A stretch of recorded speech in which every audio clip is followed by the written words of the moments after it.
Hello friends, welcome to our channel. Friends, जैसे कि आपको पता होगा कि हम जितने भी पेपर आपके यूपीएसआई के प्रीवियस ईयर के हैं सॉल्व आउट कर रहे हैं, ठीक है। और यही आपकी अभी सीरीज चल रही है। फर्स्ट वीडियो में हमने हिंदी से रिलेटेड जो भी क्वेश्चन थे वो डिस्कस किया था, और आज की वीडियो में हम मूल विधि एंड संविधान एंड सामान्य अध्ययन से रिलेटेड यानी कि जीके अवेयरनेस से रिलेटेड जितने भी आपके क्वेश्चन बनेंगे हम इस वीडियो में डिस्कस करने वाले हैं। तो चलिए फ्रेंड्स, वीडियो को स्टार्ट करते हैं। अगर आपने वीडियो को लाइक नहीं किया है तो वीडियो को लाइक कर दीजिए, और आपको 10 सेकंड का टाइम दिया जाएगा। अगर आपको आंसर पता हो तो आप नीचे लाइव सेशन में कमेंट्स कर सकते हैं। तो चलिए फ्रेंड्स, फर्स्ट क्वेश्चन अभी आपके स्क्रीन पर है। राज्य की विधि निर्माण शक्ति के संदर्भ में निम्नलिखित में से कौन सा सही है? बताइए फ्रेंड्स। ए, जिन राज्यों में द्विसदनीय विधायिका की व्यवस्था है वहां प्रस्तावित विधायक राज्य के ऊपरी और निचले दोनों सदनों द्वारा पारित होने चाहिए। सेकेंड आपका ऑप्शन है, जिन राज्यों में एक सदनीय विधायिका की व्यवस्था है उनके लिए प्रस्तावित विधेयक राज्य के निचले सदन द्वारा एवं तत्पश्चात राज्यसभा द्वारा पारित होने चाहिए। ऑप्शन ए और बी दोनों, या फिर ऑप्शन ए और बी दोनों ही नहीं, या केवल सी, केवल बी, या फिर केवल डी। बताइए फ्रेंड्स, आपको दो स्टेटमेंट दे दिए गए हैं। उसके बाद से अब बताइए कौन सा इसमें से जो स्टेटमेंट है वो करेक्ट है। इसके अकॉर्डिंग, क्वेश्चन के अकॉर्डिंग पूछा गया है कि राज्य विधि निर्माण शक्ति के संदर्भ में निम्नलिखित में से कौन सा सही है। तो फ्रेंड्स, आपको पता होना चाहिए ये जो भी स्टेटमेंट है दोनों, ठीक है, ए एवं बी ये दोनों सही है। तो इसका जो करेक्ट आंसर हो जाएगा वो हो जाएगा option number A. Next question अभी आपके स्क्रीन पर है। क्वेश्चन नंबर 42, वर्ष 2016 में विषय उन्मूलन की घोषणा के लिए की गई थी। बताइए। विश्व जनसंख्या दिवस, विश्व हेपेटाइटिस दिवस, विश्व एड्स दिवस, या फिर विश्व शरणार्थी दिवस। यानी कि वर्ष 2016 में विषय उन्मूलन की घोषणा किसके लिए की गई थी? डॉट डॉट डॉट दिया गया है बीच में, आप यहाँ देख सकते हैं। तो बताइए फ्रेंड्स, कौन सा करेक्ट आंसर होगा क्वेश्चन नंबर 42 का? तो आप देख सकते हैं वर्ष 2016 में विषय उन्मूलन की घोषणा विश्व हेपेटाइटिस दिवस के लिए की गई थी। यानी कि इसका जो करेक्ट आंसर हो जाएगा वो हो जाएगा ऑप्शन नंबर बी। नेक्स्ट अभी आपके स्क्रीन पर क्वेश्चन है। आपको एक चित्र दिया गया है और पूछा गया है कि इसका संकेत क्या है। बताइए फ्रेंड्स। क्वेश्चन नंबर 43, इस यातायात संकेत का अर्थ क्या है? बस निषिद्ध होना, या फिर बस आ सकती है, या फिर आगे बस डिपो है, बस मतलब बस स्टॉप है, या फिर बस पार्क करना मना है। बताइए कौन सा करेक्ट आंसर हो जाएगा? इस साइन का क्या मतलब होगा, इस संकेत का क्या मतलब होगा? Question number 43। तो देखिए फ्रेंड्स, इसका जो करेक्ट आंसर हो जाएगा वो हो जाएगा ऑप्शन नंबर बी। जी हाँ फ्रेंड्स, इसका जो मतलब होता है ये होता है कि जो आगे बस डिपो यानी कि बस स्टॉप है, ठीक है। नेक्स्ट देखिए फ्रेंड्स, अभी आपके स्क्रीन पर क्वेश्चन दिख रहा होगा। देखिए फ्रेंड्स, आपके क्वेश्चन ऐसे ही पूछे जाएंगे यूपीएसआई में। ये आपका 2017 तृतीय पाली का पेपर है, ठीक है। राज्य के नीति निर्देश सिद्धांतों के अंतर्गत किस अनुच्छेद में राष्ट्रीय महत्व के स्मारकों, स्थानों और वस्तुओं के संरक्षण के विषय में कहा गया है? अनुच्छेद 36, अनुच्छेद 49, अनुच्छेद 42, या फिर अनुच्छेद 38। तो बताइए फ्रेंड्स, कौन सा इसमें से आर्टिकल करेक्ट होगा? किस आर्टिकल में जो है आपको महत्वपूर्ण स्मारकों, स्थानों, वस्तुओं के जो वस्तु हैं उसके संरक्षण के विषय में कहा गया है? Question number 44। तो फ्रेंड्स, आपको पता होना चाहिए कि आर्टिकल 49 में जो है ये पूरी इंफॉर्मेशन जो है संरक्षण से रिलेटेड दिया गया है। तो इसका जो करेक्ट आंसर हो जाएगा वो हो जाएगा ऑप्शन नंबर बी, ठीक है। नेक्स्ट अभी फ्रेंड्स आपकी स्क्रीन पर क्वेश्चन है, जैसे कि आप यहाँ देख सकते हैं। क्वेश्चन नंबर 45, आदिवासी गोत्र महासभा वर्ष 2001 में प्रारंभ किया गया एक सामाजिक आंदोलन है, ठीक है, जिसने केरल के भूमिहीन आदिवासियों में भूमि पुनर्वितरण करने की मांग की। इस आंदोलन के नेता कौन है? फ्रेंड्स बताइए, आदिवासी गोत्र महासभा वर्ष 2001 में प्रारंभ किया गया एक आंदोलन जो सामाजिक आंदोलन है, ठीक है, जिसने केरल के भूमिहीन आदिवासियों में भूमि पुनर्वितरण करने की मांग की। इस आंदोलन के नेता कौन थे? आदिवासियों के लिए उन्होंने भूमि की मांग की फिर से, तो उस आंदोलन के नेता कौन थे? चेकोट करियन जानू, या फिर अरिक्काकार वर्सिंग, या फिर KR गोरेयम्मा, या फिर अरुंधति राय। कौन सा करेक्ट आंसर होगा फ्रेंड्स? Question number 45। तो देखिए फ्रेंड्स, इसका जो करेक्ट आंसर हो जाएगा वो हो जाएगा ऑप्शन नंबर ए, ठीक है। इन्होंने जो है इस आंदोलन के नेता थे, इन्होंने शुरुआत किया। नेक्स्ट आपके स्क्रीन पर क्वेश्चन है क्वेश्चन नंबर 46, जैसे कि अभी आप देख सकते हो, कौन सा राज्य फ्रेंड्स बताइए।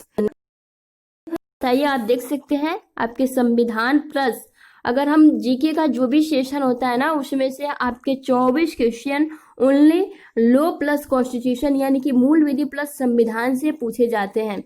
तो आपको जीके से ज्यादा आपको इस पर फोकस करना होगा, मूल विधि प्लस कॉन्स्टिट्यूशन पर यानी कि संविधान पर। तो आपका जो क्राइटेरिया है, ठीक है, इस लेवल में कंप्लीट हो जाएगा। 40 में से आपको 15 क्वेश्चन करना होगा, ठीक है। कौन सा राज्य भारतीय संविधान की 6ठी अनुसूची में है? बताइए। नागालैंड, असम, त्रिपुरा, या फिर मिजोरम? नहीं है, इसमें पूछा गया है, नहीं है। Question number 46। तो फ्रेंड्स आपको पता होना चाहिए, जो नागालैंड है, ठीक है, वो भारतीय संविधान की 6ठी अनुसूची मतलब जो अनुसूची है उसमें उल्लिखित नहीं है। तो इसका जो करेक्ट आंसर हो जाएगा वो हो जाएगा option number A. Question number 47 आपकी स्क्रीन पर है अभी। भूकंप जो सतह पर चट्टान के विस्फोट से उत्पन्न भूकंपीय तरंगों के कारण खानों में होते हैं, उन्हें ... कहा जाता है। क्या कहा जाता है फ्रेंड्स बताइए? भूकंप जो सतह पर चट्टान के विस्फोट के उत्पन्न भूकंपीय तरंगों के कारण खानों में होते हैं, उन्हें क्या कहा जाता है?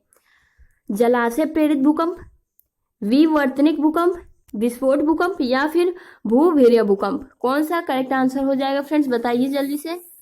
तो देखिए फ्रेंड्स, इसका जो करेक्ट आंसर हो जाएगा वो हो जाएगा विस्फोट भूकंप। जी हाँ फ्रेंड्स, भूकंप जो सतह पर चट्टान के विस्फोट से उत्पन्न भूकंपीय तरंगों के कारण खानों में होते हैं, उन्हें हम विस्फोट भूकंप कहते हैं। तो यानी कि इसका जो करेक्ट आंसर हो जाएगा क्वेश्चन नंबर 47 का correct answer option number C हो जाएगा। नेक्स्ट अभी आपके स्क्रीन पर क्वेश्चन है, शरीर के किस भाग में त्रिज्या अस्थि स्थित है? बताइए फ्रेंड्स, शरीर के किस भाग में त्रिज्या अस्थि जो है स्थित है? कौन सा करेक्ट आंसर होगा? कलाई, जबड़ा, जांघ, या फिर पैर? कौन सा करेक्ट होगा फ्रेंड्स? तो आपको पता होना चाहिए कि कलाई में जो है त्रिज्या अस्थि स्थित होता है। तो इसका जो करेक्ट आंसर हो जाएगा वो हो जाएगा option number A. Next question अभी आपके स्क्रीन पर है फ्रेंड्स। क्वेश्चन नंबर 49, निम्नलिखित में से कौन सा, आप यहां देख सकते हो, निम्नलिखित में से 1 मिनट, निम्नलिखित में से कौन सा कुरियर सेवाओं में प्रत्यक्ष विदेशी निवेश यानी कि FDI के बारे में सही है? फ्रेंड्स यहाँ FDI से रिलेटेड आपके क्वेश्चन पूछे गए हैं, जो कुरियर सेवाओं से प्रत्यक्ष विदेशी निवेश के बारे में पूछा गया है। तो फर्स्ट आप देख सकते हैं स्टेटमेंट, कुरियर सेवाओं में FDI सीमा अबाधित जो है व्यापार मार्ग द्वारा 74% थी, और अब इसे अवधि व्यापार मार्ग के तहत 100% में बदल दिया गया है। नेक्स्ट आपका स्टेटमेंट है, पहले FDI सीमा अबाधित व्यापार मार्ग द्वारा 49% थी, और अब यह अबाधित व्यापार मार्ग के तहत 100% है। नेक्स्ट आपका स्टेटमेंट है, कुरियर सेवाओं में FDI सीमा FDIPB मार्ग द्वारा 100% थी, परंतु अब समस्त सीमा को अबाधित व्यापार मार्ग के तहत अनुमति है। और नेक्स्ट आप स्टेटमेंट देख सकते हो, जो स्टेटमेंट है FIPB के तहत 74% की FDI सीमा को FIPB के तहत 100% बदल दिया गया है। बताइए फ्रेंड्स कौन सा करेक्ट आंसर होगा? फ्रेंड्स आप देख सकते हैं आपके कैसे क्वेश्चन पूछे जा रहे हैं। क्वेश्चन नंबर 49 का जो करेक्ट आंसर होगा वो होगा ऑप्शन नंबर सी। जी हाँ फ्रेंड्स, कुरियर सेवाओं में FDI सीमा FIPB द्वारा मतलब मार्ग द्वारा 100% थी, परंतु अब समस्त सीमाओं को अबाधित व्यापार मार्ग के तहत अनुमति दे दी गई है। तो इसका जो आंसर होगा वो होगा ऑप्शन नंबर सी। नेक्स्ट आपके स्क्रीन पर अभी आंसर है, क्वेश्चन है, संसद की कार्यवाही के संदर्भ में निम्नलिखित में से कौन सा सही है। फ्रेंड्स, संसद से रिलेटेड यहाँ क्वेश्चन पूछा जा रहा है कि कार्यवाही के संदर्भ में निम्नलिखित में से कौन सा सही है। सदन में संसद की बहस और कार्यवाही के प्रकाशन पर रोक लगाने का अधिकार, सदन को संसद की गैलरियों और गैर सदस्यों द्वारा अतिथियों के प्रवेश पर किसी भी वक्त रोक लगाने का अधिकार। कौन सा करेक्ट आंसर होगा? ये आपको दो स्टेटमेंट दिए गए हैं, ए व बी दोनों सही होगा, या फिर केवल बी सही होगा, या फिर केवल ए सही होगा, या फिर ए और बी दोनों सही होगा। बताइए फ्रेंड्स, क्या दोनों गलत है या फिर दोनों सही है, या फिर केवल ए सही है या केवल बी सही है? कौन सा करेक्ट आंसर हो जाएगा क्वेश्चन नंबर 50? तो देखिए फ्रेंड्स, इसका जो करेक्ट आंसर होगा वो होगा ऑप्शन नंबर डी, ए और बी दोनों सही है। ठीक है, संसद की कार्यवाही के संदर्भ में ये जो निम्नलिखित दो स्टेटमेंट है वो बिल्कुल सही है। नेक्स्ट अभी आपके स्क्रीन पर है क्वेश्चन नंबर 51, कृषि मंत्रालय द्वारा जारी नवीनतम निम्नलिखित राज्यों में कौन सा राज्य सब्जी उत्पादन में सबसे ऊपर है? तमिलनाडु, पश्चिम बंगाल, आंध्र प्रदेश या फिर महाराष्ट्र? बताइए फ्रेंड्स, ये आपके जनरल नॉलेज से क्वेश्चन आ रहे हैं कि कृषि मंत्रालय द्वारा जारी नवीनतम आंकड़ों के अनुसार निम्नलिखित राज्यों में कौन सा राज्य सब्जी जो है उत्पादन में सबसे ऊपर है। तो फ्रेंड्स देखिए, जो इसका करेक्ट आंसर हो जाएगा वो हो जाएगा पश्चिम बंगाल, यानी कि जो इसका करेक्ट आंसर है वो हो जाएगा ऑप्शन नंबर बी, और पश्चिम बंगाल जो राज्य है वो सब्जी उत्पादन में सबसे ऊपर है। नेक्स्ट आपके स्क्रीन पर क्वेश्चन है कि किन्हें अग्रिम कर के भुगतान से छूट प्राप्त है। फ्रेंड्स बताइए, लिमिटेड कंपनियों को, या फिर आवासीय वरिष्ठ नागरिक को, या फिर फ्रीलांसर को, या फिर वेतन भोगी लोग जिनके पास कारोबार या फिर पैसे के लाभ और अभिलाभ की मदद में कर देने योग्य आय नहीं है। बताइए कौन सा करेक्ट आंसर होगा, किन्हें अग्रिम कर के भुगतान में छूट प्राप्त दी गई है। क्वेश्चन नंबर 52 का बताइए कौन सा करेक्ट आंसर होगा। तो फ्रेंड्स देखिए, जो इसका करेक्ट आंसर होगा वो होगा क्वेश्चन नंबर डी, इसका करेक्ट आंसर हो जाएगा। इन्हें जो है भुगतान में छूट प्राप्त है, जिनके पास कर देने योग्य उनकी जो है कमाई नहीं है, कारोबार वाला। नेक्स्ट आपका है कि भारत के नागरिकों के मौलिक अधिकारों के संदर्भ में निम्नलिखित में से कौन सा सही है। फ्रेंड्स यहाँ पूछा गया है कि मौलिक अधिकारों के संदर्भ में कौन सा इसमें कथन सही है। पहला आपका दिया गया है, अस्पृश्यता एक अपराध है और ऐसा आचरण करने वालों को कानूनी सजा जो है मिल सकती है, कानूनन सजा मिल सकती है। नेक्स्ट आपका है, भारत के नागरिक किसी अन्य देश से उपाधि ग्रहण नहीं कर सकते। नेक्स्ट आपका स्टेटमेंट है, 1 मिनट, देखिए, केवल ए या फिर केवल मतलब बी, या फिर दोनों में से कोई नहीं। बताइए फ्रेंड्स कौन सा करेक्ट आंसर हो जाएगा क्वेश्चन नंबर 53 का। तो देखिए, जो इसका करेक्ट आंसर होगा वो हो जाएगा ऑप्शन नंबर सी, यानी कि दोनों जो हमने अभी स्टेटमेंट जाने वो दोनों करेक्ट थे। नेक्स्ट अभी आपके स्क्रीन पर क्वेश्चन है, एक कंप्यूटर उपयोगकर्ता को उसकी विशिष्ट पहचान जैसे उंगलियों के निशान, वाणी अथवा नेत्र पटल के माध्यम से पहचानने की विधि को ... क्या कहते हैं। फ्रेंड्स अपने ग्राहक को जानो, यानी कि KYC, बी पासपोर्ट, सी सिक्योर एक्सचेंज, या फिर डी बायोमेट्रिक। तो फ्रेंड्स बताइए कौन सा करेक्ट आंसर होगा क्वेश्चन नंबर 54। तो फ्रेंड्स आपको पता होगा कि जो आपका बायोमेट्रिक है ये पहचानने की विधि को कहते हैं, जो कि वाणी अथवा निशान, वाणी अथवा नेत्र पटल के माध्यम से पहचानने की विधि को हम बायोमेट्रिक कहते हैं। ठीक है, तो यानी कि इसका करेक्ट आंसर हो जाएगा ऑप्शन नंबर डी। ठीक है, नेक्स्ट अभी आपके स्क्रीन पर क्वेश्चन है फ्रेंड्स, क्वेश्चन नंबर 55 कि निम्न में से कौन सा विषय समवर्ती सूची के अंतर्गत आता है। फ्रेंड्स मोस्ट इंपोर्टेंट क्वेश्चन है, आप देख रहे हैं संविधान से रिलेटेड आपके क्वेश्चन पूछे गए हैं। निम्नलिखित में से कौन सा विषय समवर्ती सूची के अंतर्गत आता है। न्याय और न्यायसी, मत्स्योद्योग, रेल, या फिर बैंक व्यवसाय। बताइए फ्रेंड्स कौन सा करेक्ट आंसर हो जाएगा। तो देखिए, समवर्ती सूची के अंतर्गत जो है न्याय और न्यायसी, ऑप्शन नंबर ए जो है करेक्ट आंसर हो जाएगा। क्वेश्चन नेक्स्ट देख लेते हैं। सूचना का अधिकार यानी कि आरटीआई अधिनियम। और फ्रेंड्स ये हमने जो इससे रिलेटेड जो सूचना का अधिकार अभी हमने नहीं पढ़ा है, तो इसके बारे में हम बहुत ही अच्छे से पढ़ेंगे फ्रेंड्स। जो भी धाराएं हैं, अभी तो हम सीआरपीसी की धाराएं कंप्लीट कर रहे हैं, उसके बाद से ये सारी प्रक्रिया स्टार्ट करेंगे। तो देख रहे हैं फ्रेंड्स, यहाँ आपके सूचना का अधिकार यानी कि आरटीआई अधिनियम की कौन सी धारा केंद्रीय सूचना आयोग यानी कि सीआईसी के साथ साथ राज्य सूचना आयोगों को भी यह अधिकार देती है कि वह सरकारी प्राधिकरण, लोक सूचना अधिकारी यानी कि पीआईओ एवं प्रथम अपीलीय प्राधिकरण एफएए के विरुद्ध शिकायतों में जांच करें। तो कौन सी धारा में फ्रेंड्स आरटीआई के अधिनियम में ये बताया गया है, बताइए इसका करेक्ट आंसर कौन सा होगा। Question number 56। तो देखिए फ्रेंड्स, जो इसका करेक्ट आंसर हो जाएगा वो हो जाएगा ऑप्शन नंबर डी। ठीक है, इसके तहत जो भी मतलब ये शिकायतें हैं जांच किए जाते हैं। तो आपको इस टॉपिक को भी अच्छे से क्लियर करना होगा। अभी आप बिल्कुल आपको परेशान नहीं होना है। अगर आपको क्वेश्चन नहीं आ रहे हैं तो फ्रेंड्स आप एक बार अच्छे से स्टडी कर लोगे तो सारे क्वेश्चन आपको पता चल जाएंगे। Question number 57। भारत का पहला आरक्षित वन ... है। भारत का पहला आरक्षित वन कौन सा है? गिर या फिर कॉर्बेट राष्ट्रीय उद्यान या फिर कांजीरंगा या फिर सतपुड़ा राष्ट्रीय उद्यान। बताइए फ्रेंड्स कौन सा करेक्ट आंसर हो जाएगा। भारत का पहला आरक्षित वन, तो देखिए फ्रेंड्स जो इसका करेक्ट आंसर होगा वो होगा ऑप्शन नंबर बी, कॉर्बेट राष्ट्रीय उद्यान जो है भारत का पहला आरक्षित वन है। Question number 58।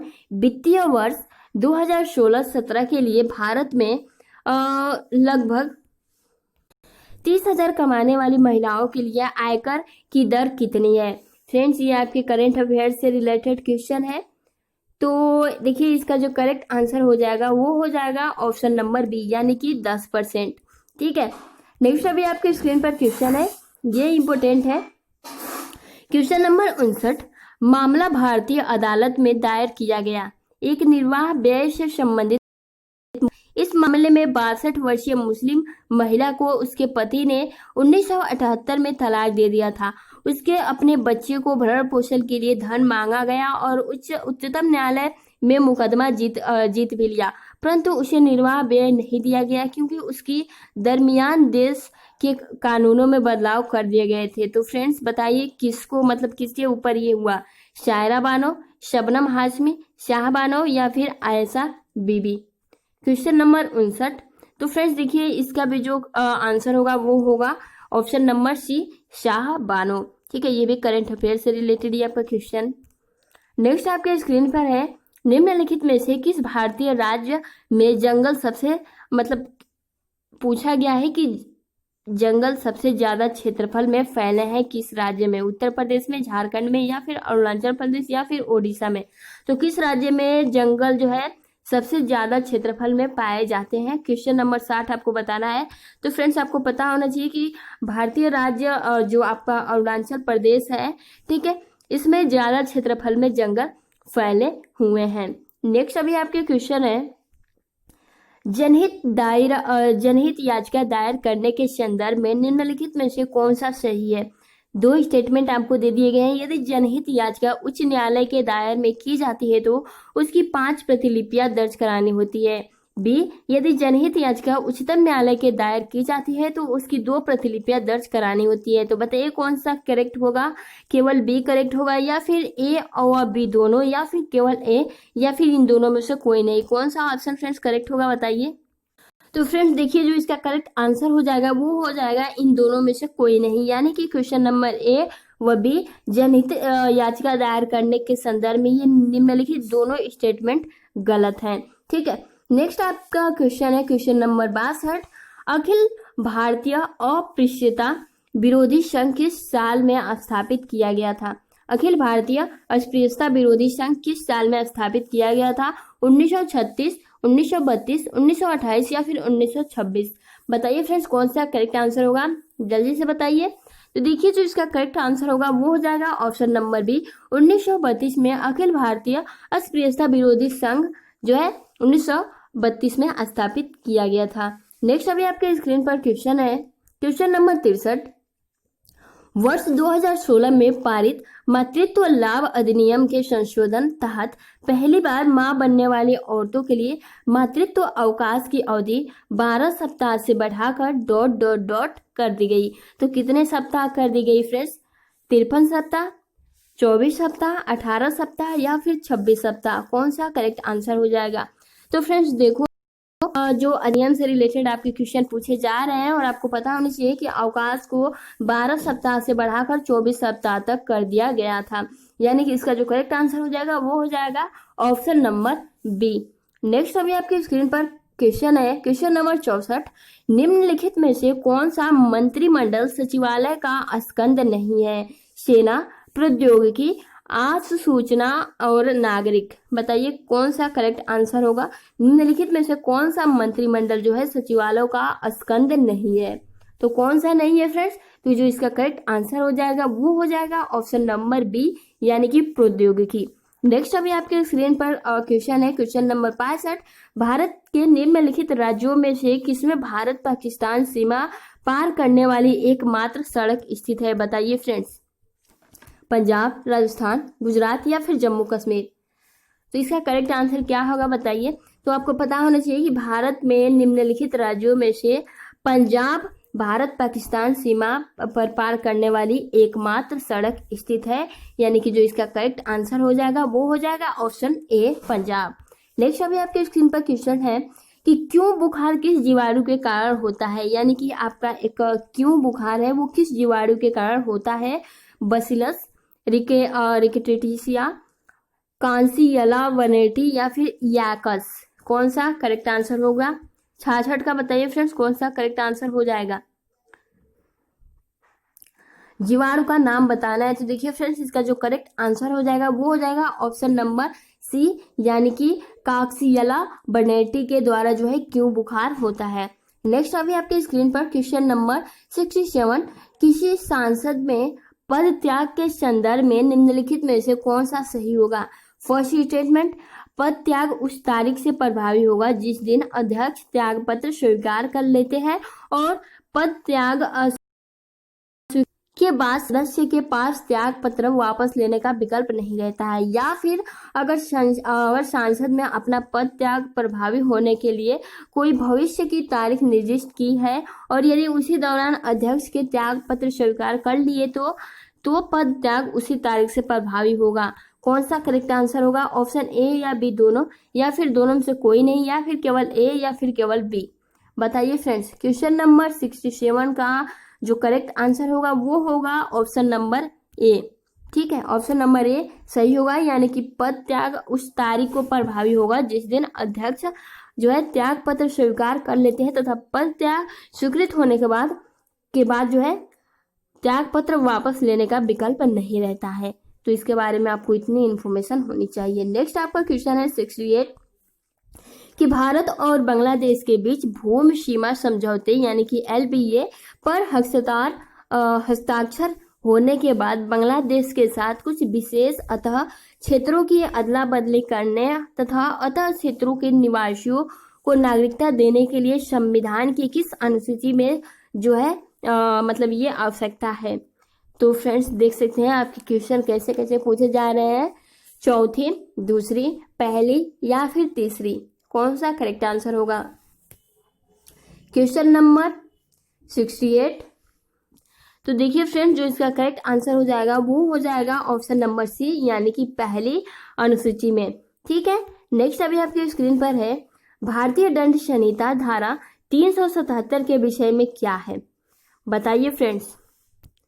बहुत ही इंपॉर्टेंट क्वेश्चन है। भारतीय दंड संहिता से रिलेटेड जो धारा 377 है इसके विषय में क्या है? सदोष अवरोध तथा सदोष परिरोध, अप्राकृतिक अपराध या फिर हत्या का प्रयास या फिर खतरनाक हथियारों का उपयोग कर स्वेच्छा से चोट पहुंचाना। बताइए कौन सा करेक्ट होगा? तो फ्रेंड्स हमने पढ़ा था हत्या का जो प्रयास था वो था 300 से लेकर 309 तक की धारा में। ठीक है, हम मर्डर करने, आत्मरक्षा, मतलब ये सारी बातें जो थी, कोई अगर खुद से आत्महत्या करता है उसके बारे में, तो ये तो होगा नहीं, ये खतरनाक हथियार है, ये भी नहीं होगा। और सदोष अवरोध तो दूसरे अनुच्छेद में, दूसरे धारा में, यानी कि अप्राकृतिक अपराध जो है इसका करेक्ट आंसर होगा। 377 जो आपकी सेक्शंस है।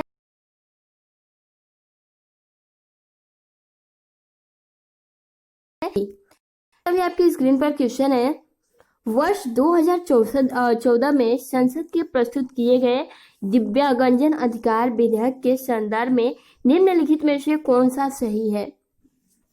तो फ्रेंड्स ये आपके करंट अफेयर्स से रिलेटेड क्वेश्चन है।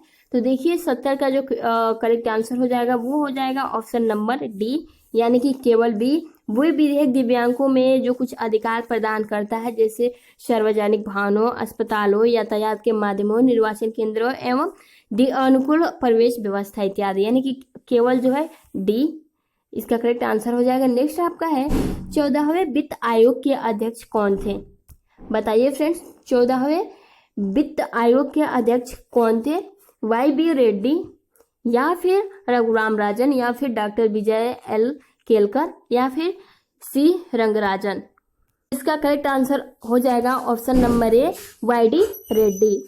क्वेश्चन नंबर आपका 72 कि भारत में निम्नलिखित में कौन सा राज्य सिलिमनाइट का सबसे बड़ा उत्पादक है? सिलिमनाइट का बताइए फ्रेंड्स, कौन सा करेक्ट होगा? ओडिशा, झारखंड, केरल, या फिर पश्चिम बंगाल? Question number 72। तो फ्रेंड्स देखिए इसका जो करेक्ट आंसर हो जाएगा वो हो जाएगा ऑप्शन नंबर सी, ओडिशा जो है, ओडिशा राज्य जो है सिलिमनाइट का सबसे बड़ा उत्पादक है। नेक्स्ट आपके स्क्रीन पर क्वेश्चन है, भारत की प्रतिरक्षा और सुरक्षा से जुड़े किस संगठन का ध्येय है उद्यम, निष्पक्षता और सच्चरिता? बताइए कौन सा करेक्ट आंसर होगा? तो बताइए फ्रेंड्स कौन सा करेक्ट आंसर होगा? भारत की प्रतिरक्षा और सुरक्षा से जुड़े किस संगठन का ध्येय है उद्यम, निष्पक्षता और सच्चरित्रता? तो देखिए इसका जो करेक्ट आंसर हो जाएगा वो हो जाएगा ऑप्शन नंबर सी, यानी कि CBI, यानी कि केंद्रीय जांच ब्यूरो। नेक्स्ट आपके स्क्रीन पर क्वेश्चन है, क्वेश्चन नंबर 74, हमारे देश में ग्रामीण विकास ... के साथ शुरू हुआ है? किसके साथ शुरू हुआ है? सेवा दृष्टिकोण, लघु किसान विकास एजेंसी, एकीकृत ग्रामीण विकास कार्यक्रम, सामुदायिक विकास कार्यक्रम? बताइए फ्रेंड्स कौन सा करेक्ट आंसर होगा? तो देखिए हमारे देश की ग्रामीण विकास सामुदायिक विकास कार्यक्रम के साथ शुरू हुआ है, यानी कि इसका करेक्ट आंसर हो जाएगा ऑप्शन नंबर डी। नेक्स्ट अभी आपके स्क्रीन पर है, निम्नलिखित में से कौन सी वस्तुपरक संकल्प में अभिव्यक्त मौलिक प्रतिबद्धताओं की वह सूची है, मतलब जिसे हमारे संविधान में स्थान दिया गया है? तो फ्रेंड्स किसे हमारे संविधान में स्थान दिया गया है अभिव्यक्त मौलिक प्रतिबद्धताओं की सूची में? ठीक है, तो आपको देखिए इसका जो सिंपली आपको पता होना चाहिए, ऑप्शन नंबर सी जो है इसका करेक्ट आंसर हो जाएगा, जिसमें समानता, स्वतंत्रता, लोकतंत्र, संप्रभुता और सर्वदेशीय पहचान के बारे में संविधान में स्थान जो है दिया गया है। नेक्स्ट अभी आपकी स्क्रीन पर क्वेश्चन है, क्वेश्चन नंबर 76, वित्त मंत्रालय के अधीन एक विधि परिवर्तन संस्था है जो धोखाधड़ी और प्रवंचन तथा काले धन को वैध बनाने जैसे भारतीय कर कानूनों का उल्लंघनों की जांच करता है? बताइए कौन सा ऐसा जो है विभाग बनाया गया है? आयकर जांच महानिदेशालय, भारत के नियंत्रक और महालेखा परीक्षक, केंद्रीय सतर्कता, या फिर लोक लेखा समिति? कौन सा करेक्ट आंसर होगा क्वेश्चन नंबर 76?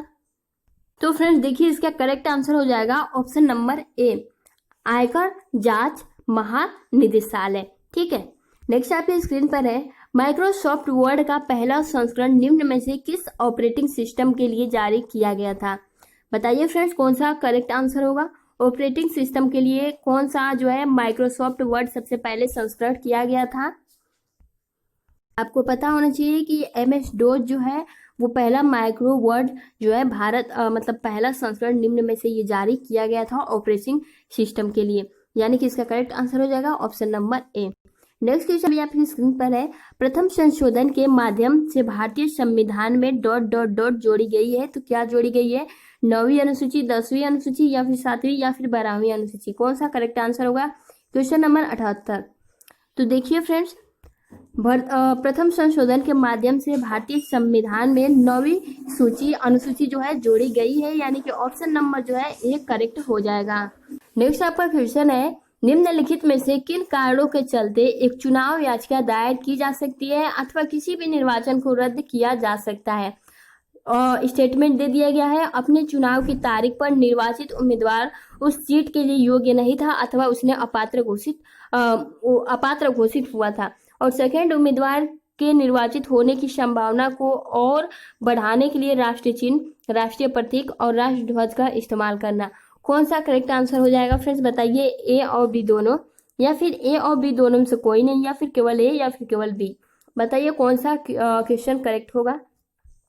तो फ्रेंड्स आपको पता होना चाहिए, इसका जो करेक्ट आंसर होगा वो होगा ऑप्शन नंबर ए, ठीक है, मतलब सी। और इसका स्टेटमेंट ए जो है वो बिल्कुल करेक्ट होगा कि अपने चुनाव की तारीख पर निर्वाचित उम्मीदवार उस सीट के लिए अपात्र घोषित कर दिया गया, ठीक है। नेक्स्ट आपका क्वेश्चन है जो कि लास्ट क्वेश्चन है, वह पहला मुगल शासक कौन था जिसने अपने सैन्य विजय के अभियान में तुलुगमा रणनीति का प्रयोग किया था। फ्रेंड्स बताइए वो कौन था मुगल शासक, हुमायूं, मोहम्मद गोरी, आदिल या फिर बाबर।